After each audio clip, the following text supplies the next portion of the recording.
అనగనగా భీమాపురం అనే గ్రామంలో భీముడు అనే వ్యక్తి ఉండేవాడు. పేరుకే భీముడు, చేసేవాన్ని సోమరిపోతు తనాలు పనులు, ఒక్క పని కూడా చేయడు. భార్యతి మరియు అమ్మా నాన్నలు సంపాదించిన డబ్బుతో ఆ జీవితాన్ని గడుపుతూ ఉంటాడు. అయితే భార్య ప్రతిరోజు తిడుతుంది.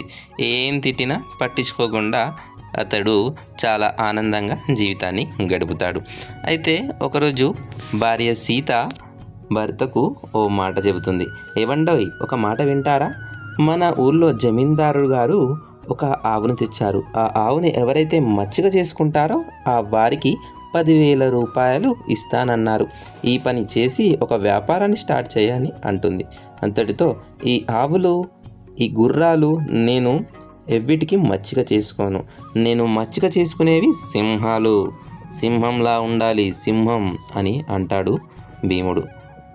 అదేవిధంగా మళ్ళీ ఒక ఆలోచించి, ఇక ఏముంది చేస్తానులే, ఒక్క పని కూడా నీది వినలేను కదా, ఈ పని చేస్తాను అని అంటాడు భీముడు. ఆ ఊళ్ళో ప్రజలంతా ప్రశాంతంగా ఉంటారు. ఎంత ప్రశాంతంగా అంటే రంగయ్య ప్రతిరోజు పొలానికి వెళ్తాడు. అదేవిధంగా ఒక తాతయ్య ఉంటాడు. ఆ తాతయ్య కూడా చాలా మంచిగా పొలానికి వెళ్తాడు. పొలానికి వెళ్ళి అదేవిధంగా భీమునితో ముచ్చట పెడతాడు. ముచ్చట పెట్టిన తర్వాత మళ్ళీ ఇంటికి వెళ్తాడన్నమాట. అయితే అనుకోకుండా ఆ రోజు తాతయ్య పొలానికి వెళ్ళే టైంలో ఆవు వస్తుంది. ఆ ఆవు చాలా పరిగెడుతుంది. అదేవిధంగా ఆ ఊళ్ళో అంతా ప్రజలు భయపడతారు.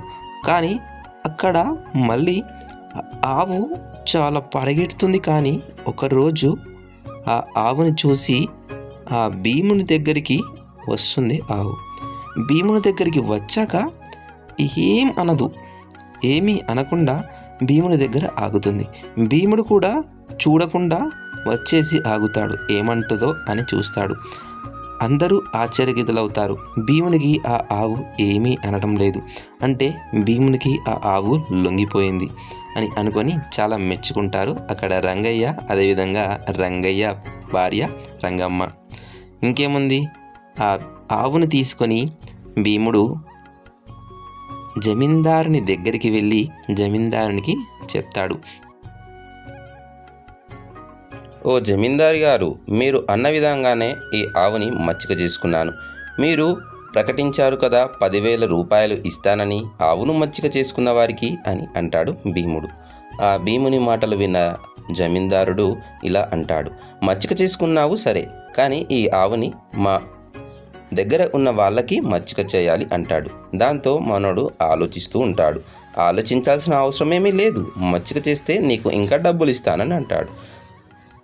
మీరు ఆ విషయం ముందే చెప్పాలని, ఇలా నాకు రెండు పనులు చెప్తే నాకు ఇంకా పని ఉంటాయని భీముడు అంటాడు. అంతేకాదు, నాకు వేరే పని ఉంది. 10,000 రూపాయలు ఇస్తే వెళ్తాను, లేదంటే కాదు అని అంటాడు.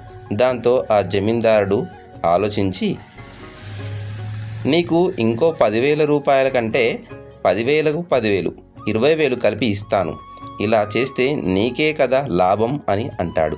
ఇంకేముంది, మనోడు మళ్ళీ ఆలోచించి ఒక నిర్ణయం తీసుకుంటాడు. సరే, నేను మీ దగ్గర ఉన్న వాళ్ళకి మచ్చిక చేయిస్తాను అని ఒప్పందం కుదుర్చుకుంటాడు. ఇంకేముంది, హాయిగా సాగుతుంది మనోడి జీవనం. ఇక జమీందారుడు అంటాడు, ఇలా జీవితంలో ప్రతి ఒక్కరికి సమయం వస్తుంది. సమయం వచ్చినప్పుడు దాన్ని మనం ఉపయోగించుకోవాలి. పీసినారి, అదేవిధంగా సోమరిపోతు భీముడు కూడా జీవితంలో బాగుపడ్డాడు. ఇలా కష్టం సుఖం రెండూ వచ్చి జీవనం అనేది కొనసాగుతుంది. పీసినారి భీముడికి ఆ ఆవు ఎలా లొంగిందంటే, ఆ ఆవు యొక్క మొదటి ఓనరు అచ్చం మన భీముడిలా ఉండేదన్నమాట. అందుకనే ఆ ఆవు ఆ భీముడికి లొంగిందని, ఇలా ప్రతి ఒక్కరికి జీవితంలో అదృష్టం వస్తుందని ఆ జమీందారుడు అంటాడు. ఇలాంటి మరిన్ని వీడియోస్ కోసం మన ఛానల్ని సబ్స్క్రైబ్ చేసుకోండి. పక్కనే ఉన్న గంట సింబల్ని నొక్కండి. Thank you for watching.